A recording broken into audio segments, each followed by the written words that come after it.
Y'all know how we start this thing off, man. We got to thank God every single minute of every single day.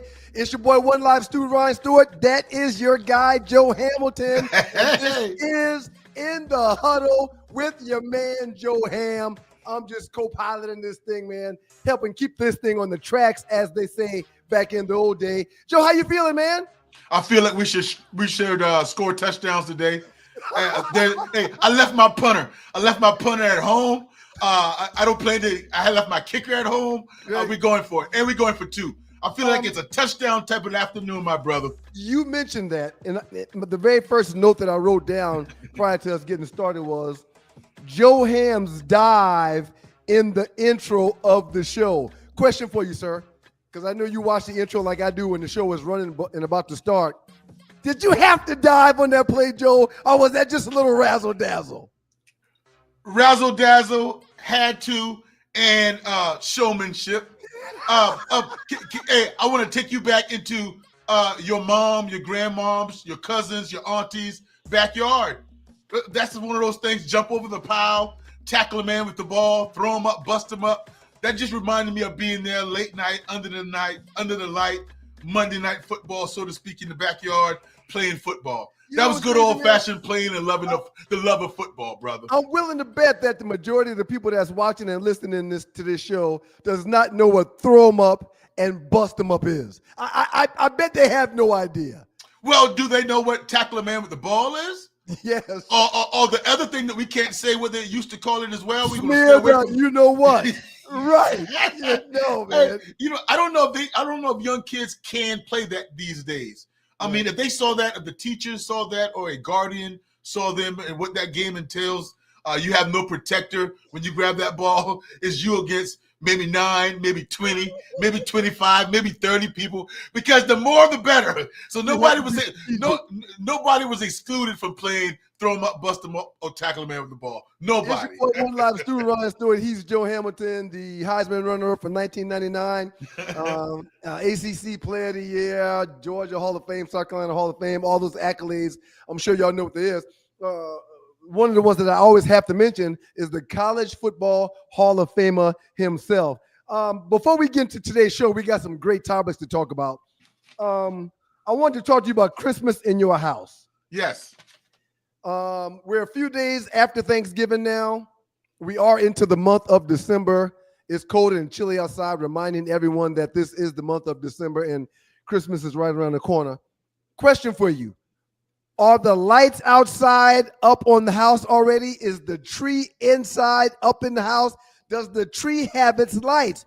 My question is, are there presents that's already under the tree that may be wrapped? Your kids, you've got a freshman and you've got a senior. Do they still believe in Santa Claus in that house? Tell me about your Christmas situations that's going on in the Hamilton household right now. There is no priority as far as the Christmas tree being up before Christmas. However, our Christmas tree is up and it is lit, and it's spinning and sprinkling. There is no present. There are no presents under the Christmas tree as of yet. Okay. I'm surprised about that because normally we're having so much family out of town, somebody would have sent something in already. Right. But now with Amazon and delivery to the door, I mean, everything comes just like that. It doesn't come packaged, and all you have to do is spend time packaging. Stu, right. My wife and I have really never been an outside light guy, but I grew up in my household in South Carolina every single year doing that community in Alvin. You tried to win the best light contest. It wasn't an actual contest, but you knew it was a running for it. You know it was competition. I was 32-12. They got it this year. You mentioned spinning tree. Y'all's tree is in your home turning around in circles? And the one we had prior, because we don't buy a tree every year. We don't buy a tree every year. Okay. We don't go out and throw them away and buy a fresh tree. We take them down, break it down, we put it in the attic, or we put it in storage and bring it back alive. Well, 2 years ago, before we got this new one, yes, it was one that constantly was rolling around the whole time. Absolutely. Wow. I love it, man. The lights are up outside over here. As a matter of fact, I had them. I'm sorry. I'm not even going to lie. I started to say I put them up. No, I didn't put them up. I don't cut my grass. You had somebody come in? Yeah, I outsourced the job. I outsourced the job because we left on Tuesday to go to South Carolina, and we returned on Saturday, and the lights were up by Friday. So when we pulled up in the yard on Saturday evening, the family was like, "Oh, the lights are up," you know. Oh yes. So Oh and yeah. I'm like, "Yeah, I did that before we left. Y'all didn't even notice it, but I did it on Saturday before we left."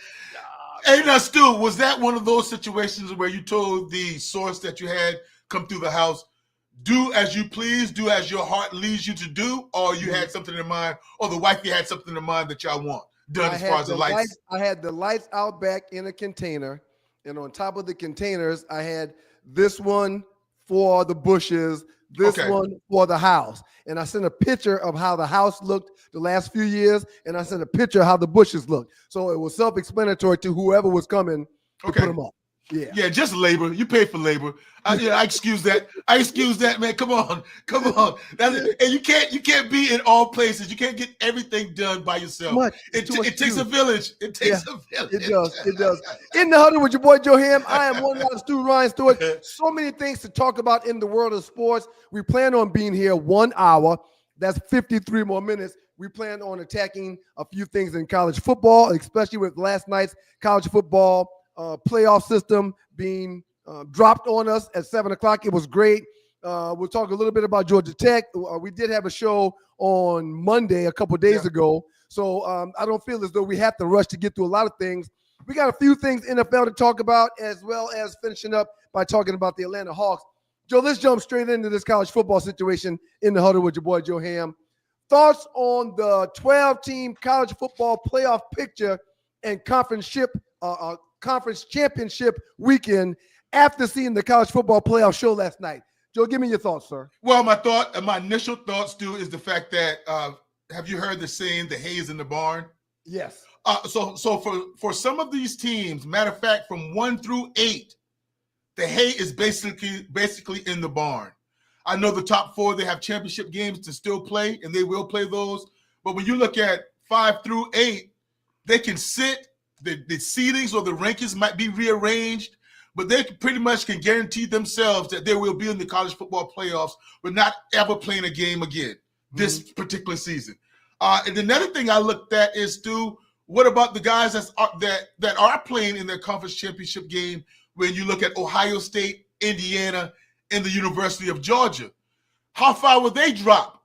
Because I think you can't go from your possibility of having a first round bye to not even hosting a playoff game. Because we know from 5 through 8, you're going to be hosting a playoff game at your site when you rank in 5 through 8. So I'm looking to see this weekend, Stu, with Ohio State, Indiana, and the UGA, Alabama, and Texas Tech and BYU. When they lose, or whoever lose, not a particular Alabama because they're not in the top 5. How far do you drop those guys? Indiana, Ohio State, or Georgia? Do you drop them below 6? I don't see even a situation where you drop those guys below any of the guys right now. I think you probably put two of those, Ohio State, Indiana, I think you put them right in front of Oregon at number 5. Okay. A couple of notes that I took while you were talking just now. A lot of people that make predictions on these shows, and I'm referring to the Ohio State Indiana game. That's the biggest game on the board right now. Okay, yes. You got 1 and 2 attacking each other, and the majority of the talking heads that's talking about this game, they're not even hesitant in saying they're picking Indiana to win. Joe, give me your thoughts on that Indiana-Ohio State game. Do you see it that easy as well? Well, I see it as easy as it's going to be a dogfight. I see it as easy as the way Indiana's going to play, and I anticipate them playing, that I wouldn't be mad if you dropped Indiana from 2 to 4 in the rankings. I wouldn't be mad. Now, the Indiana Hoosiers are number 2 ranked right now, according to the committee. And if they lose to Ohio in a tight barn burner and they show physicality in the top 4.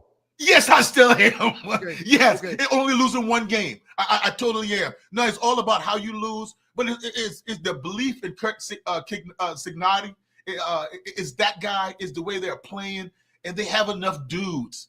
They have dudes, and they believe they want to maul you. And with that being said, I think Ohio State, they have Ohio State's attention. So I think it's going to be a really good game, and they're going to match up with the coaching style, the Jimmys and the Joes. So I look forward to that. And then when you look at it, Stu, as well, you look at it to who the committee, and this is what I thought. I want to hear your opinion about this. Who do you think the committee is rooting for? Is the committee rooting for BYU to beat Texas Tech to where now you have to deal with Miami and Notre Dame being close by, being right there? Because when everybody talks about Miami and Notre Dame head to head, I don't think that the committee has, they have to deal with that right now, because that's 2 slot difference. Mm-hmm. Notre Dame is 10 and Miami is 12, and they have BYU slotted in between. Mm-hmm. But if BYU gets out of there, that drops. BYU wins, and then Texas Tech does not drop out, but BYU moves up a little bit more, and then that's going to move Miami and Notre Dame right head to head, and that's where it's going to come into the committee respect head-to-head matchups or the name brand, so to speak. Okay, I want to answer your question like this, and I'm not being a jerk or a peckerhead when I say this. None of those fits you. Okay.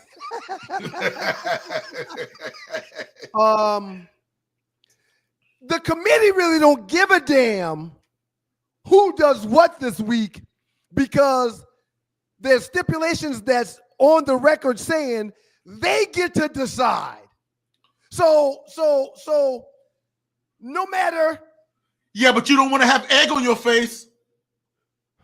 You don't want to have egg on your face because how can you have egg on your face if you get to make the final call? Well, this is how you can have egg on your face too. If the rankings that came out last night, and you have Notre Dame at 10 and Miami at 12, and nothing. I mean, those 2 guys do not compete on the football field, and they don't play. And all of a sudden, you have to make a decision to where you might flip Miami and Notre Dame when the final poll comes out, and they haven't played yet. Because you remember when the I can't remember his name now, but the head chairman of the college football committee, he said that they have the right to change it without anybody playing. Reese Davis did an excellent job asking him that question directly. Right. He asked him a direct question. So with that being said, that's how they will have egg on their face if they change up any rankings without teams playing as far as jumping each other. Okay. Next question. And this is In the Huddle with your boy Joe Ham. I'm your boy One Live Stu, Ryan Stowe. A quick reminder to catch the 2 Live Stews tomorrow morning at 7 o'clock as we come on every Monday and Thursday at 7 o'clock on Stewart Media and Entertainment on YouTube, Facebook, and Instagram. The show is called The 2 Live Stews Experience. Do you prefer the committee making this decision versus the computers of the past? Or do you think that the computers of the past should still have a say in the final decision for the final teams? Because when we were using the computers, we didn't have a 12-team playoff. When we were using the computers, they were deciding the 4 teams that was going to play for it. So my question is, committee versus computer, which way do you like the best? I absolutely love committee. The computer is an afterthought to me. And that's why I get so upset. And I don't understand where we are going as far as putting our heads together. Stu, why is Duke in the ACC? No, not Virginia. Oh, well, and Virginia. Because here's this. Why is Duke and Virginia in the ACC championship? And I'll do you one better. Why is Georgia and Alabama in the SEC championship? And here's why. And here's my dilemma and why I'm a little taken back. They're using computers in their tie-breaking process because both teams in the SEC championship game have 1 losses. Mm-hmm. Both teams in the ACC championship possess 1 loss. Right. And they go with that with a computer or with a system that they don't like. I know the ACC don't like their system how it, spits out the winner. Because if you want to spit out the true 1 loss or better 1 loss team in the ACC, that would be the Miami Hurricanes if we were talking real. It wouldn't necessarily spit out the Duke Blue Devils. Mm-hmm. But however the tiebreaker goes, that's what's happening. Mm-hmm. And even that's what happens with Texas A&M being out or Ole Miss being out, but only 1 loss in the SEC, and they absolutely had to pick somebody, and that's Alabama and Georgia. Mm-hmm. That is why, again, when we look deep into it, Stu, is that can you really punish Alabama if they lose to Georgia in the SEC championship game? Because you're leaning there towards getting punished for being in the SEC championship game. Right. Because that would be a 3-loss Alabama team, trying to get in the 12-team playoff. Right. Boy, it's a lot to think about. That leads me to go ahead. Go ahead, Joe. Go ahead.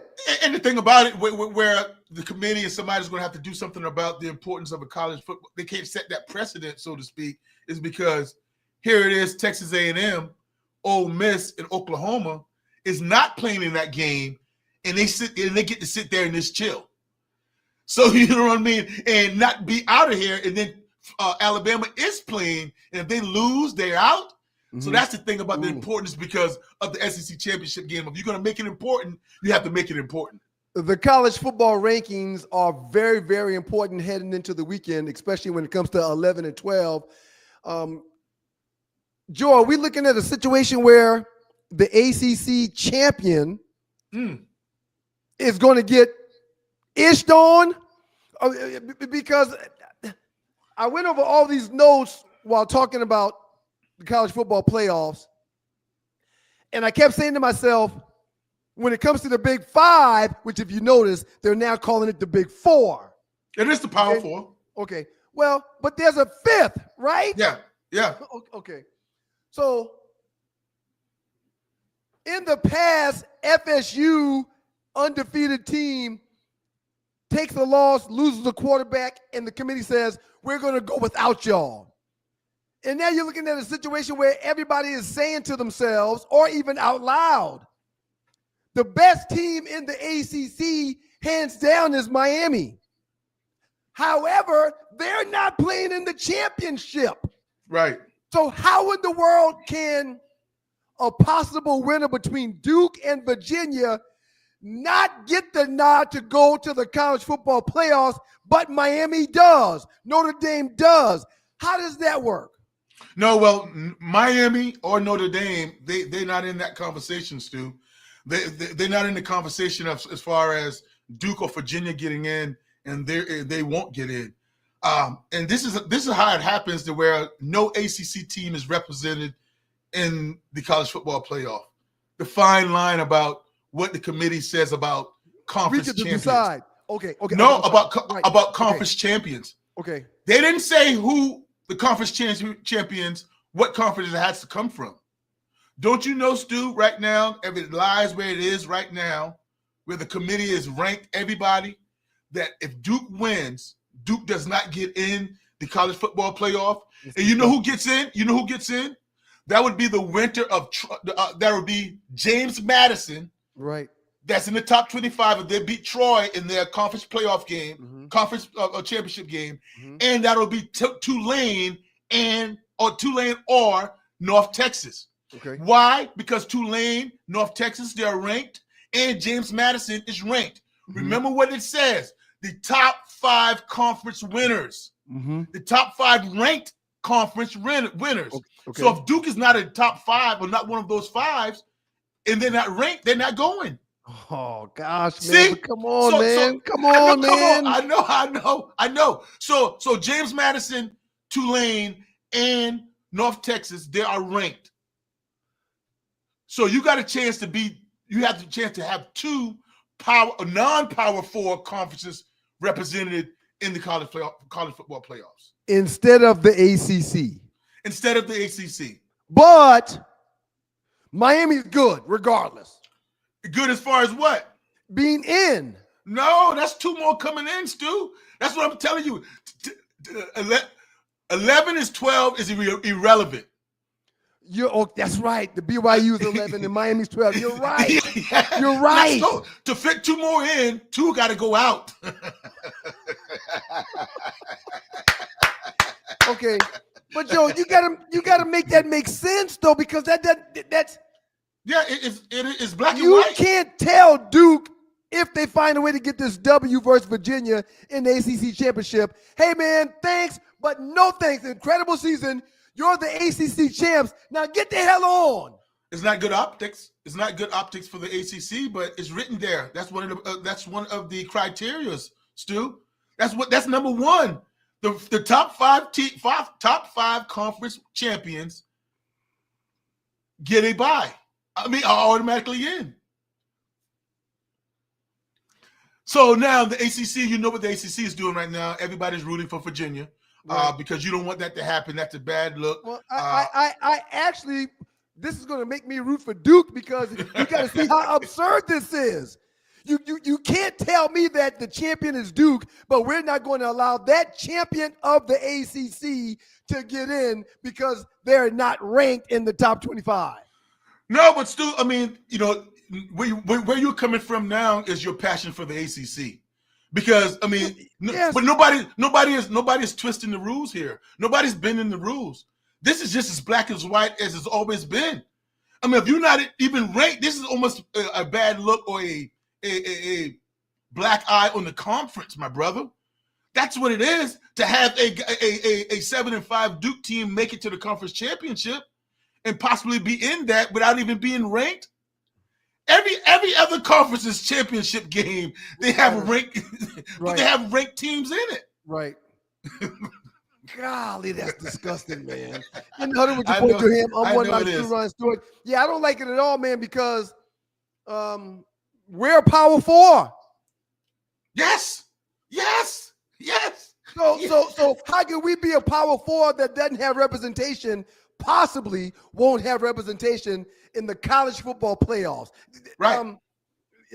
And again, we both say that we agree with the committee having the juice versus computers. But if that's the case, a computer is not going to leave out the ACC champ. Correct. Now you can put that computer, you can put all the numbers you want that computer to spit out back to you. You can probably manipulate it to where it comes out in your favor, but you're absolutely right.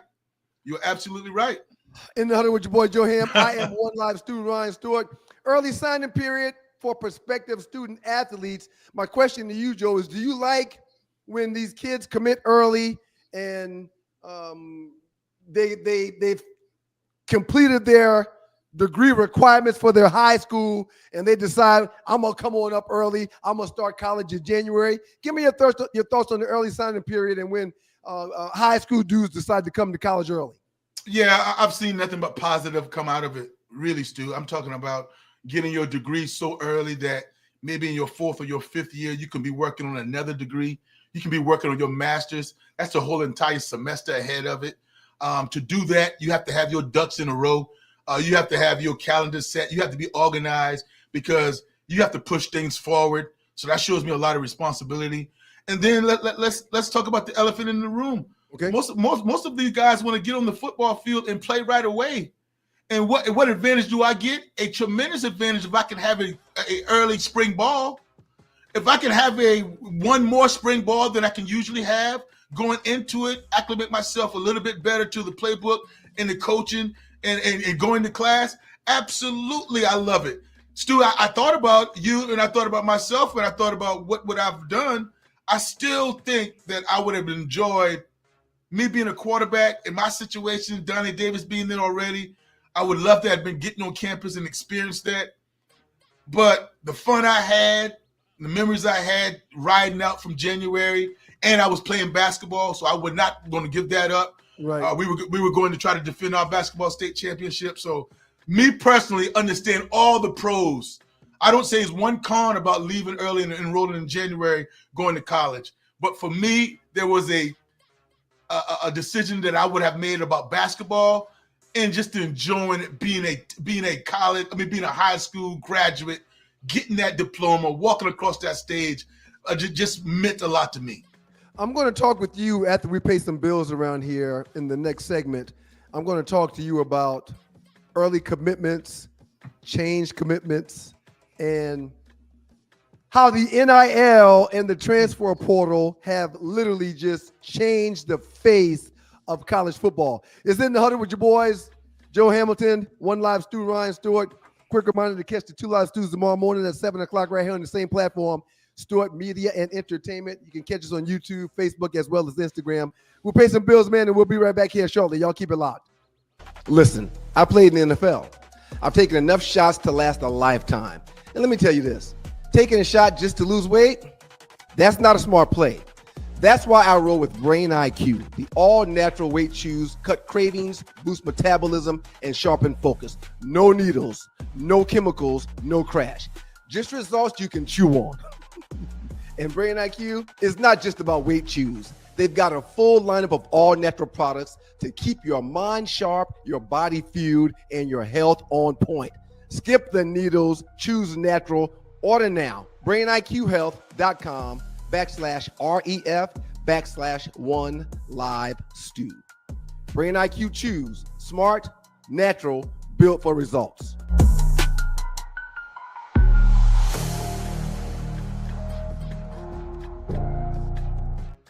Welcome back to In the Huddle with your boy, One Live Stew, Ryan Stewart, and he is the Hall of Famer himself, Joe Hamilton.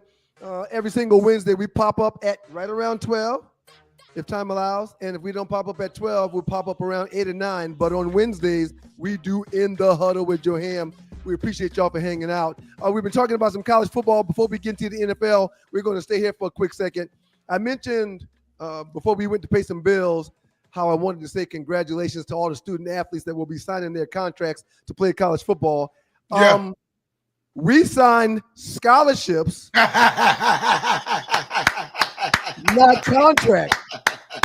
A couple of decades ago when we came out, now these kids are signing contracts. Before I get a little more in depth with that, give me your thoughts and your take on signing the contracts versus the scholarships, Joe. Well, it's obviously the law of the land. Get used to it. This is where we are, and I love it. I love it because now we're getting into the doing it the right way. The kids, you worry about the student athletes being out there and being taken advantage of, but now more research and more guys with integrity is doing it. So now they are hiring agents. Agents are looking over these contracts and making sure it's not a contract that have you binded. Making sure that you have, when you do something for your name, image, and likeness, that you trademark that if you bring something to the table before you got to the school, that the school is not trying to piggyback off of what you bring in. All those things are having to be documented, and they're trying to make sure that it's not the wild, wild west. And one thing I want to keep out of it, Stu, as long as they keep it out of pay for play. I want to reiterate that. This is not pay for play. This is name, image, and likeness. This is an opportunity that we're paying these guys on what you can possibly do or to come to our school to help out. And when I say pay for play, let me explain that if you don't get a certain amount of touchdowns, your pay is going to drop. Or if you don't start this year, like Josh Petty, for example. Josh Petty is the old lineman out of the private school here in Georgia that went to Georgia Tech, the top O-line in the nation. He didn't see a down this year. Matter of fact, I think he's going to get redshirted. He doesn't have to give any of that money back. That money wasn't predicated on him playing the number of snaps, starting so many games, or playing good or not. So it's all predicated on those guys getting that. So I don't want it to ever get that because you're still dealing with kids and pressure to play, and you don't know how that would affect them as far as socially on campus and whatnot. But I'm happy for it. I'm happy that these kids are seeing financial growth. I'm happy for the total pot. That's what I'm enthused about, that every single kid, Stu, every single kid that's going to sign this morning or throughout today and throughout Friday, which is the first early signing period window, December 3rd to Friday, and then one opens up again the first Wednesday in February, that every single kid that signs today and in February will get money. Everyone, Stu, with that new $20.3 million that they have given to all the schools, and then you're going to divvy it out according to the athletic director and how your school is going to divvy it out. What a wonderful thing to think that if the football program has such and such money on their kitty or in their pot or whatever you want to call it, in their treasure, everybody's going to get a piece of something. I love that. So, yeah, it's not going to be fair as far as you're going to get the same, because at this point you should understand that life ain't fair and I'm not the same. It's not going to be equal. But the fact that somebody can get paid outside of just books and tuition, outside of just the Pell Grant, room and board, board, you can actually. Yes, I love to see it, man. I love to see it. In the huddle with Joe Ham, I'm your boy, One Life Stu, Ryan Stewart. You mentioned the $20.3 million. The max that they can get is $25 million. And that's one of the reasons why Lane Kiffin said that one of the several reasons why he decided to go to LSU and leave Ole Miss, because LSU promised that he would have the maximum amount for NIL every single year. That was part of his deal. I think he's lying when he says he has no idea what the numbers were. Yes. He told Jimmy Sexton, you handle that. I don't even need to know that. I know you do your job. But what I do need to know is that every year I'll have the maximum amount of NIL opportunity with every penny that can be given to me. And right now that's $25 million. Joe, do you have any idea what Georgia Tech is? Do you have any idea how much we spent last year when it comes to NIL money?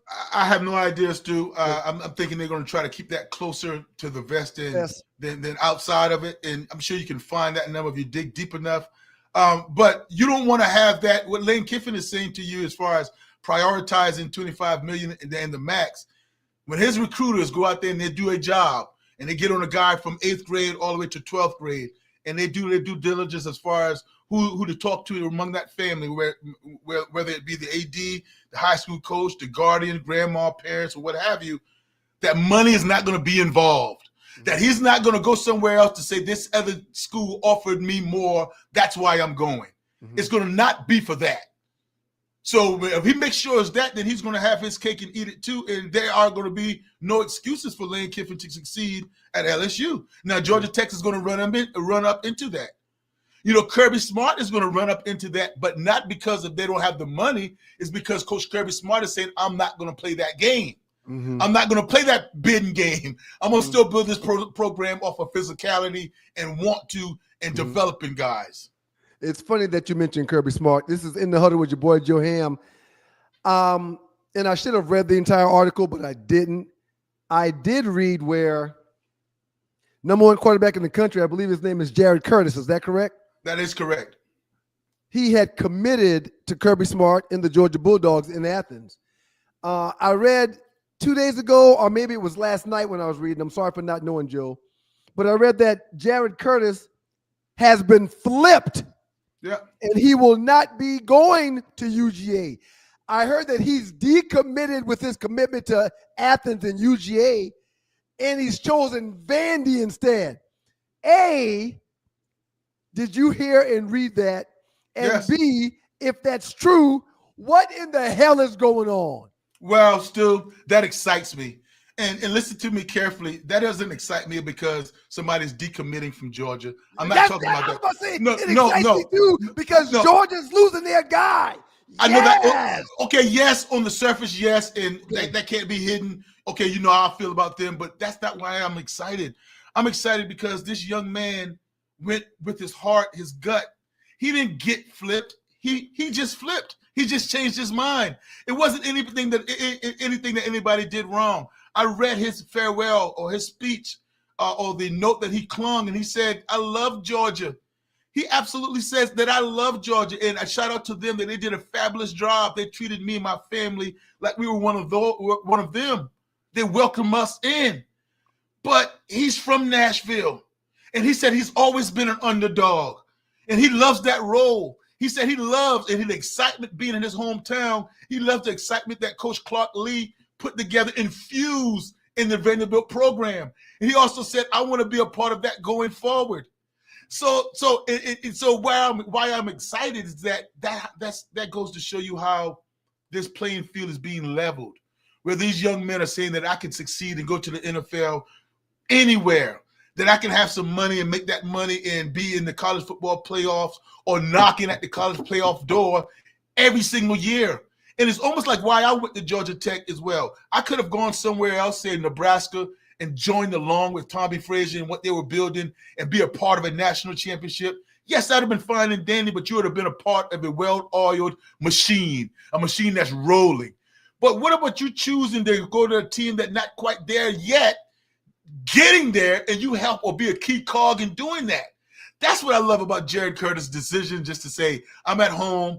I want my family in the stands. I want to be the underdog. I want to start something brand new. And sometimes it can't be that Georgia did anything wrong. Somebody offered more money or somebody was talking behind somebody's back. Sometimes just congratulations and say, hey, the guy wanted to stay home. Congratulations to him. And let's go see how his career pans out. I absolutely love it. And this is In the Huddle with your boy, Joe Ham. I am One Life Stu Ryan Stewart. I absolutely love it. It's something that I've been talking about for the last year and a half, almost 2 years, since this NIL thing has been prevalent and been popping up all over the place. Everybody's got some type of collective now. Yes. So back in the day, there were 10 schools that just about every college kid wanted to go play for. The Notre Dames, the Florida States, the UGAs, the Tennessees, the Southern Cals. Georgia Tech was in and out because we did win a championship, which is one of the reasons why I wanted to go there. Statistics and stats told me that schools that play in the national championship are somewhere in the top 5, top 8 for the next 2 to 3 years. So I figured, okay, me coming here, if Ross stays, I'll be around I'll be around an opportunity to be a winner for at least the first 2 to 3 years of my college career. It didn't work out that way, but that was my thought process. So now, Joe, for young Jared Curtis to get to sign or commit to a school that has won several championships in the last decade, and then to decide after committing, I'm having buyer's remorse, and I don't think I even want to go there again. I think I just want to stay here in Nashville and be a part of a program that's still building and trying to find their way.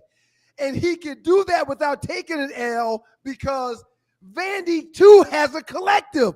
Yes. I don't know if they can pay him what Athens or Kirby or Georgia was going to pay him, but he's going to get something for choosing to go to Vandy. How dope is that? Because very dope. The playing field is in essence leveled, and the big dogs ain't necessarily the big dogs anymore because everybody's got some money for these kids to go get paid. No doubt about it, Stu. I know ratings can be wrong sometimes when you're talking about 4 and 5 stars and the evaluation process. Rivals might have a 3-star, On 3 might have 4 stars or 5 stars. Nike might have something else. But we're talking about the number 1 quarterback projected in the nation. We're talking about the big bad two-time national champions in the Bulldogs.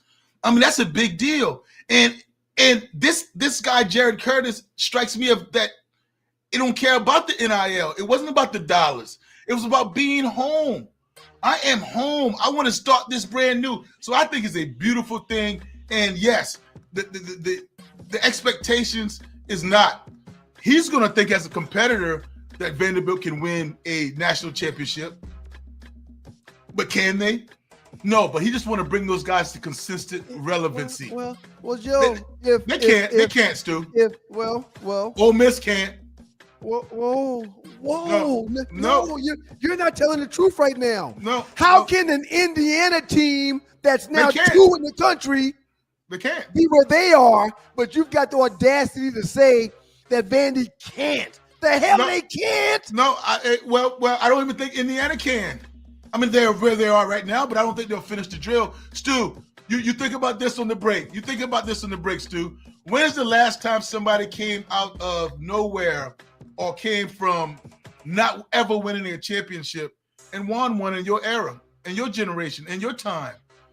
You go back 25 years to 2000? The playing field wasn't level then. We just talked about Mr. Curtis flipping on his own from UGA to freaking Vanderbilt. Yeah, but nobody knew has been able to do it yet. If you watch quarterback play in Vandy, in Indiana, the number 1 quarterback in the draft is probably going to be coming out of Indiana. Chalk one up for you, brother. So why can't they find a way to win? I'm not saying that. Find a way to win. I mentioned it 20 minutes ago. How the analysts or the talking heads are all picking Indy to beat Ohio State. Yeah, but they can't win it all. We haven't seen that. We haven't seen it. You're crazy. We You're haven't crazy. seen it. No. Until I see somebody. We haven't seen it, but it's the transfer portal and the NIL that will allow us to eventually see it. Because again, I just mentioned the 10 programs that kids all wanted to go to. And on the heels of me saying that, I talked about Jared Curtis flipping his damn self. Yes. So why can't Vandy one day win it? Why can't Indiana win it? They're saying that Indiana's O-line is probably the only O-line that might be better than Ohio State's. Yeah. Why can't they win it? I have to see it, Stu, because they're Indiana. I mean, that's all I can give you. That's all. No, but that's because it's Indiana, because it's Georgia Tech, because it's Vandy. Sir, we're talking about why Vandy deserved to be ahead of Notre Dame and Miami with the college football playoffs. Yeah, that's great, and that's what I'm saying. That's the ceiling, Stu.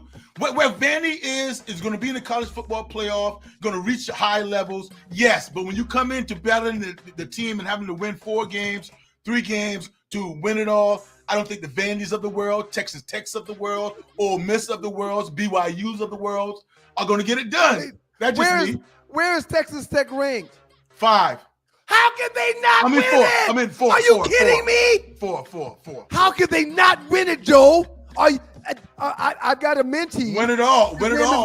His name is Miguel Dingle. He goes to Texas Tech. He went from Columbia, South Carolina to Texas Tech.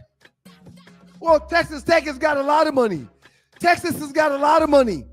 Why could Texas Tech, with the bags that they have, not be considered a possible champion? You're out of your mind, Joseph Hamilton. Okay. NIL has been going on since the pandemic, man. Anybody new has won the championship? Well, but Joe. Anybody new? It takes time. And I got you. If the top 10 programs that every young child eventually wanted to go to, if now kids like Jared Curtis are saying, instead of Athens and Kirby Smart, I'm going to Vandy. If he's doing that, how many other kids are going to do that? Yeah. Okay. Yeah.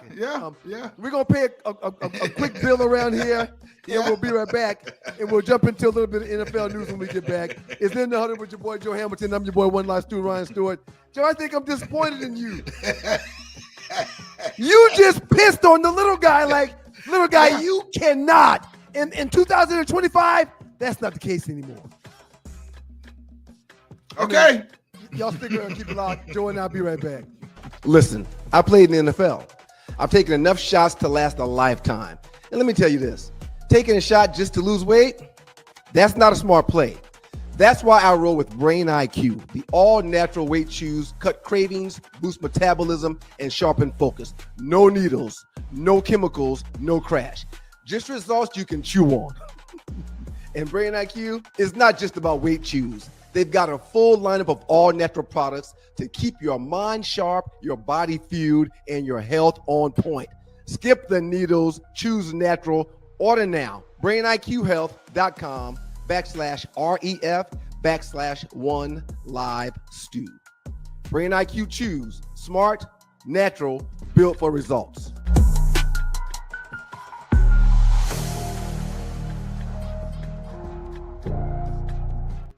It's your boy, One Life Stu, Ryan Stewart, joined by Joe Hamilton. This is In the Huddle with Joe Ham. And I almost punched the wall when we went into the break just now. I love it. How dare a guy that has been looked at like an overachiever? I'm sorry, man. I How understand. how dare can an overachiever who literally sat by the Heisman Trophy winner in Ron Dane, who was second up to Ron Dane, say it's not possible for the little guy to succeed? How do you do that? No, I didn't say that. But yeah, that's how I feel, Stu. And not succeed to the point to where they're going to hold up a trophy as far as the best. I'm waiting. Great. God is Look going to have me live a long time, man. Look at Younger Brother's message. Indiana football coming out of nowhere, winning over 20 games in 2 years reminds me of the movie Blue Chips. Something going on behind the scenes. Yes. Yeah, absolutely. Kids don't have to leave to go to 10 schools no more to be seen every single weekend on TV. It was Notre Dame. It was Clemson. It was a handful of schools that were going to find their ways on the network every week. But now you ain't got to go to them schools. Everybody's game is televised every week. That's right. No, yeah, you're absolutely right. You're absolutely right. Hey, scar me for it, Stu. My feet is in concrete about that until I see somebody, because what they're doing now is, I think that's their ceiling. No, I don't know how far Indiana's going to go, but they're not going to hold it up. They're not going to hold the trophy. It's almost like how TCU was a years back when Georgia blew them out. Right. Yeah, they can get there and have good seasons, and they're going to be relevant. Right. But as far as winning the whole thing, let me say this: the Washingtons of the world, the TCUs of the world, the schools that we've seen get an opportunity to play for it, it's different now, Joe, because they've got 20 million, just like Ohio State's got 25 million. That's right. Mm-hmm. They may not have as much as Ohio State, but if you got 18 to 20 million, that's still going to buy you 6 to 8 damn good football players. That's right. And if that happens for 2 years in a row, you go from 7 to 8 to 12 to 14 to maybe 16 players in 2 years that's now making money. So why are my 16 players in Indiana not as good as the 16 players that's at South Carolina, that's at Clemson, or that's at Ohio State? If they're making $3 million, this guy making $3 million, but why not? We shall see, Stu. We shall see. I tell you this. I'll sum it up with this one on you. If I was to give you $100 to bet on Ole Miss prior to Lane Kiffin leaving, you would not bet that $100 that Ole Miss would win the national championship. In the next year going into it, if Lane Kiffin was win a ranked top 5 in the nation, having the quarterback come back, you wouldn't bet your house that Ole Miss is going to win the national championship. Yeah, be relevant. Yeah, be there. Yeah, make some noise in that tournament or in that playoff, but not hold up the trophy. No. Oh man. No. Wow. No.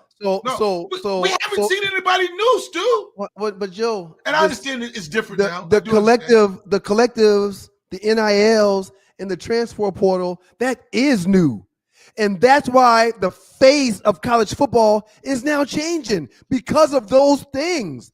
It's a new formula in the mix. It's not like the old days where 10 to 15 schools got the priority over all of the great players. Jared Curtis just flipped himself. He's number 1 in the country at the position. And he's not going to one of the blue bloods that we've mentioned. He's staying home. Yeah. There's a kid, I can't think of his name right now, and I'm sorry about that. This is In the Huddle with Joe Ham. There's a kid that was the number 1, was it the running back or number 1? He was either the number 1 running back, number 1 DB, or number 1 wide receiver. But 2 years ago or 3 years ago, he didn't even go to one of the blue bloods. He went to Howard University. Yeah, I remember who you talking. Well, he went to Howard. Travis Hunter. The number 1 player in the country. He went to JSU.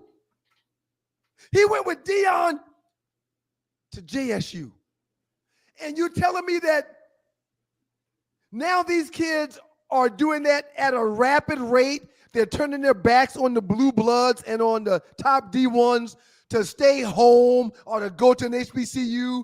And you're not going to say those teams that's getting those commitments could possibly find a way to hold up the trophy? Why? Because of the big bad Ohio State? Indiana's not big bad Indiana, but they're right behind Ohio State now, and they're being picked to beat Ohio State. Yeah, that's why I'm saying it. What's the spread? Let me check. What's the spread? Well, Joe, and check this out. This will be a home game for Indiana too. It's played at Lucas Oil. Yeah. All right. Let's see if I can get a number on the spread real quick. I doubt we'll be able to do that. This isn't Huddle with your boy Joe Ham. I'm one live Stu Ryan Stewart. Yeah. Those. Okay. Ooh, sugar. 4.5. Ohio State -4 over Indiana. Yes. My line says 4. Okay. Yeah, that's about right. Alabama's getting 2.5 versus Georgia. Yeah, Joe. We ain't got to agree. We can disagree on that one, but it's a different day and time in college sports. The money has leveled the playing field, and we're seeing strange things like Jared Curtis flipping himself from Georgia to Indiana. We're seeing that at a rapid rate. These kids ain't got to go far away from home to be seen no more. They can do it right in their own backyard. Let's jump into the world of the National Football League, man. What in the hell has happened to turn around the Chicago Bears, Joe Hamilton? Ben Johnson, a hell of a coach. Ben Johnson, and I love it when you're looking at a guy that's fit, not just in a way that he can call plays. He's fit in a mold of an Andy Reid. He's a leader of men, and he can call plays. This guy, the culture, the way he goes about just perfection, attention to details. The defense is not that good. Caleb Williams, you would think he's lighting up the NFL in his second year behind Ben Johnson. He needs to clean up a lot of things. He misses a lot of targets. I mean, the Chicago Bears had Ben Johnson talking about their passing game is dismal, really complaining after a win. But what about the GM Ryan Bowles? What about him showing up with Drew Dalman, a center?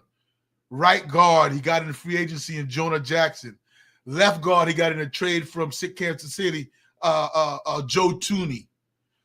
So when you can put together some of those things, some of those different weapons, and we know what we did with Ibuka, you signed him. You went and got Moore. You went and got DeAndre Swift. So everybody's coming together as a collective, believing. Plus 17 in the turnover differential. 25, 26 takeaways on the whole season. A whole collective as a team. And when they win late, it's not pretty. They're giving up 25 points a game, Stu, and they're averaging 26 points a game. So it's almost that you need every part of what you talk about a team, offense, defense, special teams. That's how they're doing it. What is a good quarterback rating for a quarterback to have at this point in the season right here, Joe? I always have to go into this QBR or quarterback rating. Whichever one is more important to you. QBR is more important to me, and I would say anything in the 60s. Okay. Anything with 50 above average 50 is being very, very good. Caleb Williams right now, I believe, is at a 58. Yes, that's playing winning football. That's better than average. Because again, that's why I love the QBR as opposed to the quarterback rating. The quarterback rating is only going to give you completion percentage. Touchdown passes, interception ratio. Yep. But what QBR is going to go give you extension of the fourth quarter.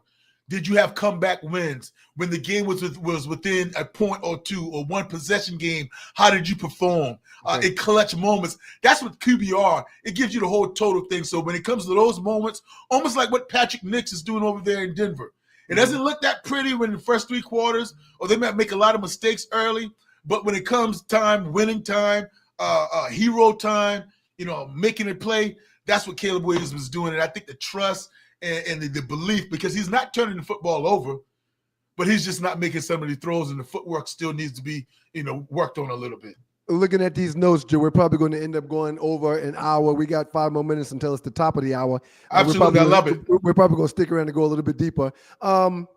If the Kansas City Chiefs miss the playoffs, Joe, does it mark the end of a dynasty, or have they earned the ability to have a down year every now and again? It doesn't mark the end of a dynasty, Stu, in my opinion, but it resets it. You're going to have to start over. And they have earned the fact that, boy, they just did not have it this year. And I'm sure they're not going to make any excuses at all. It's just what it is. They couldn't get their firm gripping back on the blueprint, Stu. Dare I say the blueprint that's out there against the Kansas City Chiefs that the Philadelphia Eagles exposed a little bit in the Super Bowl. You get at Patrick Mahomes' feet, and you allow those guys to have to rely on Travis Kelce, and then that's the recipe, and keep that defense on the field. I think Chris Jones and some of those guys didn't have their best years. It's all about the players. Chris Jones was missing in action the entire season. There was just a play here or there. Kelce's a tad older. Kelce's a tad older. Patrick Mahomes sold the farm, gave away the church's money on numerous occasions. Yes. So he doesn't excuse himself from it. So it's just not their year. And that's why I'm looking to see who's going to take advantage.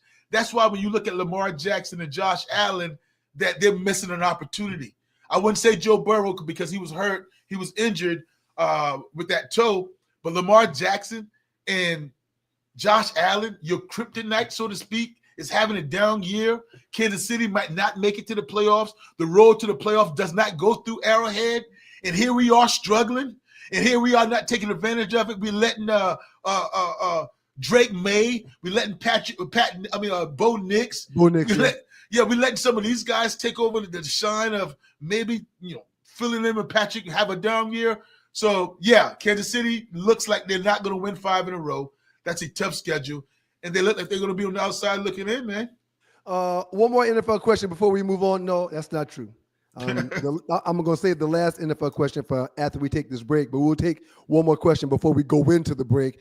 What the hell is going on in Pittsburgh, Joe? I watched that game, and I was actually listening live when they started saying, "Fire Tomlin." Man. Are you kidding me? What is going on in Pittsburgh?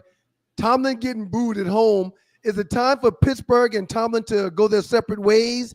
And you've got a quarterback in Aaron Rodgers, who's a first ballot Hall of Famer, that's calling out teammates again. Tell me your thoughts on what's going on in Pittsburgh, Joe. You know what I have to do? I have to keep it real, Stu. I came on here and we talked about when Tua said in his press conference that guys were missing meetings. You remember when we talked about that? I remember. And he said that. Well, Aaron Rodgers did the same thing. He said we're having meetings and guys not showing up to meetings, and that's why we're not on the same page as far as signals.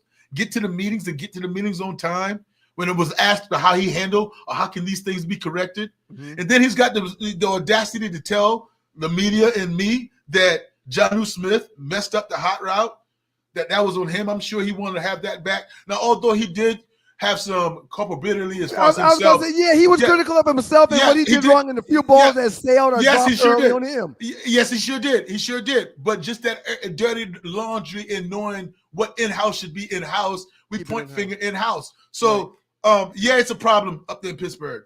It's a problem up there in Pittsburgh because Ben Roethlisberger has spoken. He's talked about maybe it's time to move on. He's a faithful Steeler. You got James Harrison saying that he's lost hope. So when you look at it, you got Mike Tomlin saying I should have gotten booed because of that performance. And then they are a shell of themselves. When you get mauled by the Buffalo Bills as far as running, that's the worst way you can lose. It's one thing if somebody airs the ball out on you. But to have over 200 yards running the ball down your throat, and you're the vaunted Pittsburgh Steelers defense, the steel curtain, that can't happen to y'all. And one of your all-time, players in TJ Watt says that they ran the same play over and over and over again. And couldn't stop it. And we couldn't stop it. Right. So it was one of those things that how do you get rid or how does Pittsburgh and Mike Tomlin part ways? That's what it's going to be all about, Stu, because they're not going to fire him. It's going to be one of those agreements, and I don't think he wants to get traded. I do not think he wants to get traded to where they dictate where he's going to go. So I'm anxious to see how that is going to turn out, but I do think that voice and the Mike Tomlin way and the aura is just not there anymore. We got two more things we're going to cover, Joe. We're going to take a quick 30, 35-second break, and after that, when we come back, we're going to talk about the Dallas Cowboys. Ooh. They've had a miraculous last 4 weeks. Jerry's made some trades. Jerry's gotten some injured players back.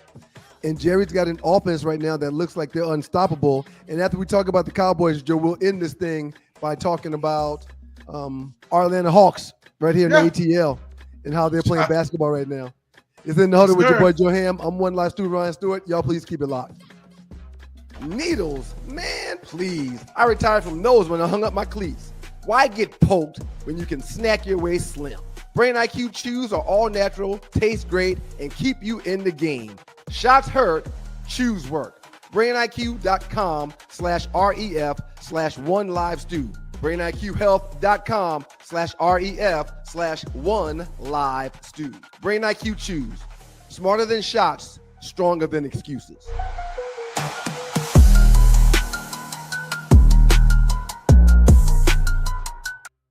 Getting ready to wrap this thing up with your boy Joe Ham. This is In the Huddle with Joe Hamilton. I'm One Live Stu Ryan Stewart, man. Outstanding job so far, Joe. Man, I'm having fun, brother. And again, I try to have already going by, man. Goodness, it's just crazy how fast it happens. And thinking about the last year, we're sitting at what's the date? 3rd. It's December 3rd, man. We got 20-something more days, and then we're gonna be going into 2026. Golly. That's neither here nor there, man. I think you and I both, when talking about Jerry and the Micah Parsons trade, we kind of agreed that we didn't like it initially. We wouldn't want to trade a generational talent like that. However, after sitting on it for a week or so and thinking about it, I think we both said, well, he's going to get another 4 players for his team because of giving up one player. I think we both eventually said we understand what Jerry was doing and or thinking. So let's get down to it. How about them Cowboys? Jerry Jones is now looking like a much better decision maker for his team from this standpoint when it comes to what he did with Parsons in that trade.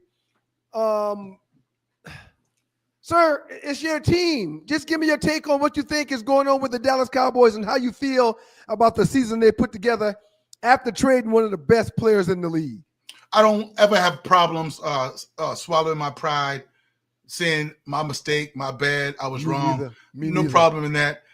So when I got on Jerry Jones and I tried to denounce the Cowboys by saying I was so hurt by him trading Parsons away, that's how I really felt. I didn't see a way out. I thought he was, tanking the season. But my goodness, he saw some things offensively that I didn't see early. And then defensively, when you're saying making the right deal at the right time, with getting Clark away from Green Bay in that Parsons trade and getting Quentin Williams from the Jets in a trade, getting Overshown back with speed. This is a different team, a totally different team. Because I'll tell you this, dude, a quarterback's worst nightmare is pressure.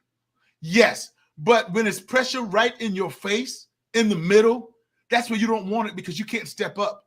Not many quarterbacks can escape the pocket outside of the pocket, a la Jared Goff, a la Jameis Winston, a la some of those guys that doesn't have quick feet to be able to escape outside. What you want to do when you're in a pocket quarterback like that, or Tom Brady, use your pocket awareness.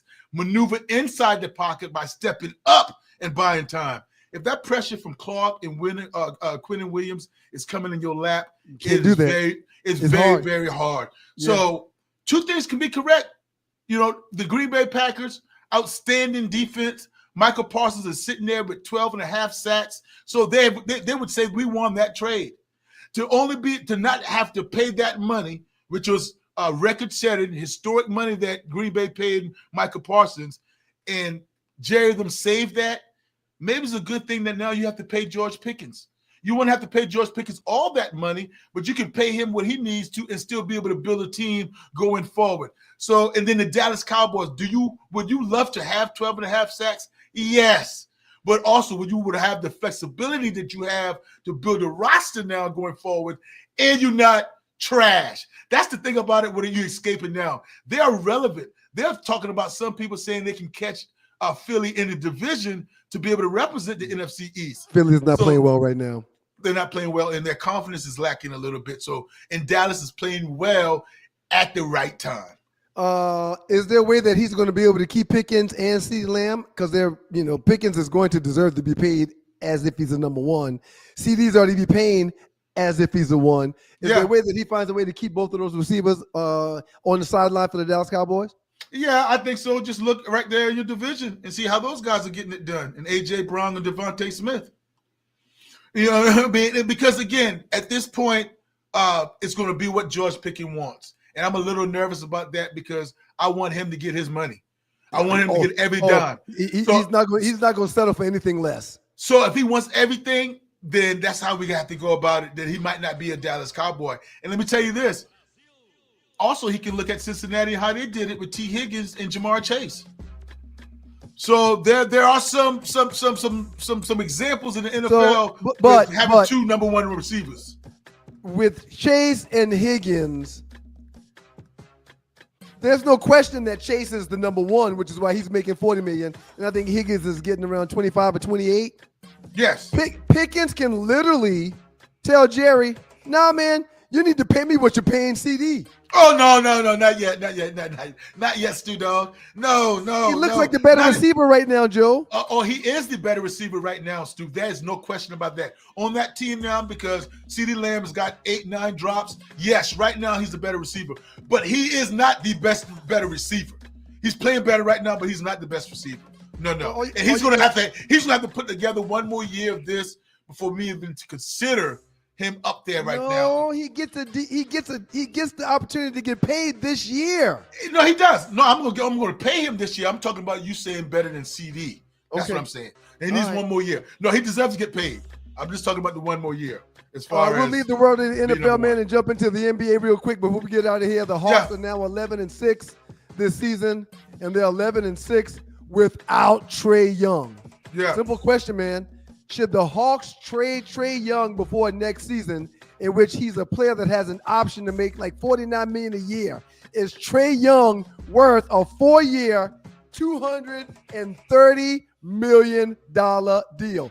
Jalen Johnson's balling right now. He's putting up 23, 10, and 7. What do the Hawks need to do when it comes to Trae Young, their superstar point guard? He can't help you win. He can't help you win in the NBA championship.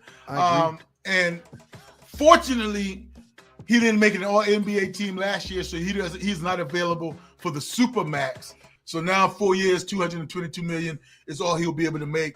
But next year is a player option for $49 million. They're sitting at 13-9 right now, Stu. Like you said, 11-6 with Trae Young out. Can you trade him and get some assets back? Because it's proven now, and I'm not saying Trae Young is not a good player. That's a double-double machine. He's just not that guy. He's not that guy. He's not that guy that's going to elevate your team. Right. He's not that guy that's going to elevate your team, and he's a guy that's going to be a showstopper, but he does nothing as far as, wins above replacement. That's the baseball term. Wins above replacement is not that good at all, so I don't think he's indispensable. He's only played 5 games this season.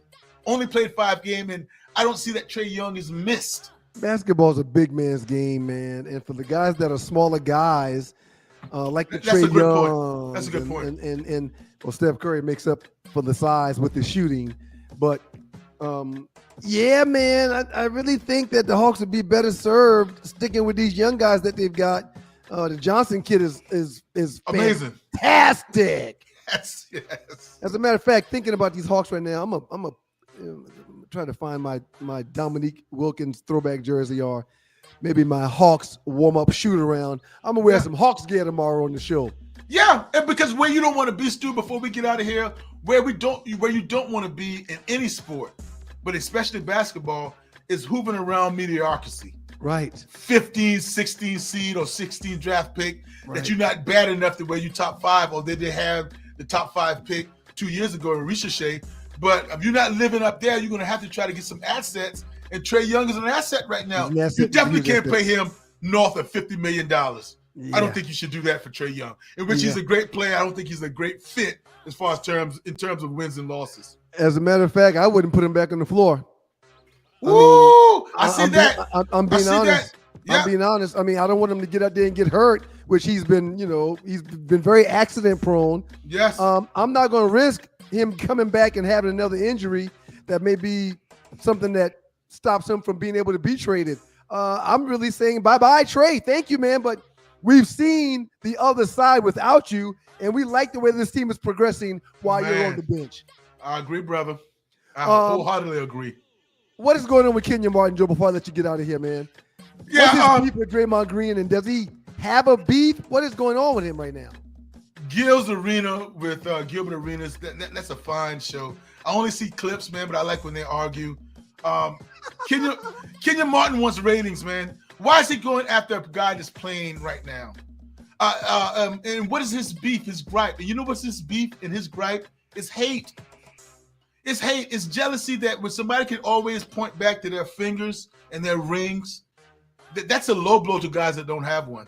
It's an absolute low blow. And see, he doesn't have the career that Charles Barkley possesses, where you can go to a Hall of Fame, Charles or Dominique, or Olympic gold medal. Well, you can't do that. No, all you can stand on is individuals. And you know what Kenyon Martin says? No. Take out all the team accolades. What kind of player were you, and what kind of player was I? Don't work like that. Don't work like that. No. I mean, so I just don't like, because they started getting in a little bit of personal business, talking about guys, family matters.